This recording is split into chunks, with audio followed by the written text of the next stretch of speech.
100இல் 99 படங்கள் வீழ்ந்து விடுகின்றன, ஒரு படம் தான் நிற்கின்றன. அந்த ஒரு படம் போல இதுவும் நிற்க வேண்டும் என்று என் மனதான விரும்புகிறேன். ஏனென்றால் இந்த மூணார் என்பது எனது இரத்த சம்பந்தமான உறவு. மூணார் என்பது உங்களுக்கு தெரிந்திருக்கும். இந்த கதை எத்தகைய கதை என்பது எனக்கு தெரிந்திருக்காது. ஆனால் மூணார் என்பது ஒரு காலத்திலே சென்னை அரசாங்கத்திலே தமிழர்கள் வாழ்கின்ற பெரும்பகுதியாக இருந்தது மூணார். போராட்டங்கள் எழுந்த காலத்திலே திருத்தணியா திருப்பதியா நாகர்கோயிலா மூணாரா என்று ஒரு போராட்டம் எழுந்தது. அந்த போராட்ட காலத்திலே மூணார் விட்டுக் கொடுக்கப்பட்டது, நாகர்கோவில் தமிழ்நாட்டுக்காக எடுத்துக்கொள்ளப்பட்டது. அந்த மூணாரில் போராடிய எனது மாமனார் தான் எங்களுடைய தமிழ்ச்சங்க தலைவராக இருந்தார் அந்த காலகட்டத்திலே. இன்றும் அங்கு தமிழ் சங்கங்கள் இருக்கிறது. ஆனால் இன்றும் மலையாளிகளும் தமிழர்களும் மிக அன்பாக அந்த இடத்திலே இருக்கத்தான் செய்கிறார்கள். என்றால் மலையாளிகள் வேறு யாரும் இல்லை, அவர்களும் தமிழர்கள் தான். நம்ம தமிழ்னு சொல்ல போனால் நாம் பேசுகின்ற தமிழை விட அவர்கள் பேசுகின்ற அந்த மலையாளத்திலே தான் தூய தமிழ்கள் இடம்பெற்றிருக்கின்றன. நம்ம தமிழை விட நாம் பேசுகிறதை விட அவர்கள் பேசுவதில் தூய தமிழ்கள் இடம்பெற்றிருக்கும். ஆக இந்த திரைப்படம் அந்த இடத்தில் எடுக்கப்பட்டிருக்கிறது. தேதி வரை திரைப்படங்கள் வெளியான திரைப்பட எண்ணிக்கை எனக்கு தெரிந்த வகையில் சுமார் 21 திரைப்படங்கள். அதில் அயன், அருந்ததி, இன்னும் ஒரு சில படம், 2 படங்கள் மேலே வச்சிருக்கேன் கணக்கு.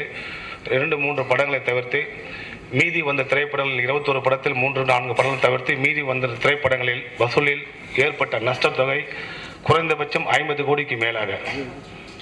இந்த ஒரு மாதத்தில் மட்டும் திரைப்பட தொழில் முன்ன இருந்த 6 மாதத்திற்கு முன்பு இருந்த திரைப்பட தொழில் ஒரு பிரகாசமாக இருந்தது.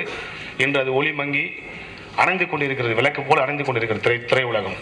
தயாரிப்பாளருடைய வாழ்க்கை, விநியோகஸ்தரின் வாழ்க்கை ஒரு நாளும் அவர்களுடைய அது சொல்லி மனதை கண்ணீர் விட்டு சொல்லக்கூடிய ஒரு கதை போல் ஆகி கொண்டிருக்கிறது இன்றைய திரைப்படத்துறை.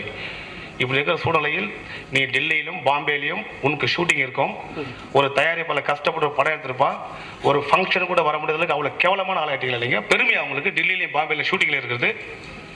செத்து போர்ஷன் இருக்காங்க ஒரு டிஸ்ட்ரிபியூட்டர் ப்ரொடியூசர். இங்கே உங்களெல்லாம் அவ்வளோ ஆரம், அவ்வளோ திமுரு அகம்பாவம் ஏங்க அவளை வச்சு இது பண்ணுறீங்க? நீங்கள் எதுக்கு அந்த இன்விடேஷன் அவங்க பேர்லாம் போட்டீங்க? வர முடியாத பேரையும் போடுறீங்க, ப்ரொடியூசர் பேர், டைரக்டர் பேரை போட்டு போங்க, டெக்னீஷியன் பேரை போட்டு போங்க. எதுக்கு? நான் மன வலி வேதனை உட்காந்து பார்க்குறோம். மேலே ஒரு நாளும் பஞ்சாயத்து பண்ணுறோம், எங்களுக்கு தெரியும் அந்த வலி வேதனை தெரியும். கலைப்புலி சேகர் அவர்களுக்கு தெரியும்.